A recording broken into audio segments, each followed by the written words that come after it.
नमस्कार. सरकारी कर्मचारी या यूट्यूब चॅनलमध्ये आपलं खूप खूप स्वागत आहे. राज्य शासकीय कर्मचाऱ्यांना माहे फेब्रुवारी 2026 पेड इन मार्च वेतन बाबत जी.आर. निर्गमित. चला तर याबाबतची सविस्तर माहिती पुढीलप्रमाणे पाहूया. तत्पूर्वी चॅनलला सबस्क्राईब केलं नसेल तर चॅनलला सबस्क्राईब करायला विसरू नका.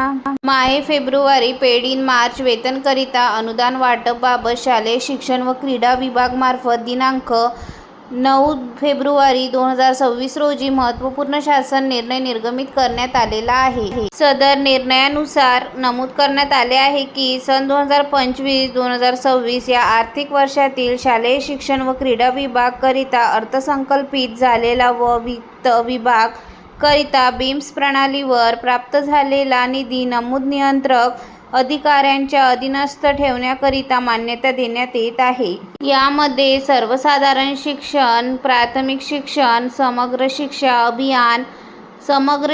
अभियान, अनुसूचित जातीसाठी विशेष घटक योजना, अनुसूचित जाती उपाययोजना, समग्र शिक्षा अभियान, सर्वसाधारण शिक्षण, प्राथमिक शिक्षण, अनुसूचित जातीसाठी उपयोजना, जनजाती क्षेत्र उपयोजना, जनजाती क्षेत्र उपयोजना, समग्र शिक्षा अभियान, केंद्र व राज्य हिस्सा इत्यादी लेखाशीर्षकानिहाय नियंत्रक अधिकाऱ्यांच्या अधीनस्थ निधीचे वाटप करण्यात आलेला आहे. सदरचा निधी हा ज्या प्रयोजनाकरिता अर्थसंकल्पित करण्यात आलेला आहे त्याच प्रयोजनाकरिता खर्ची टाकण्याचे निर्देश देण्यात आले आहेत. धन्यवाद.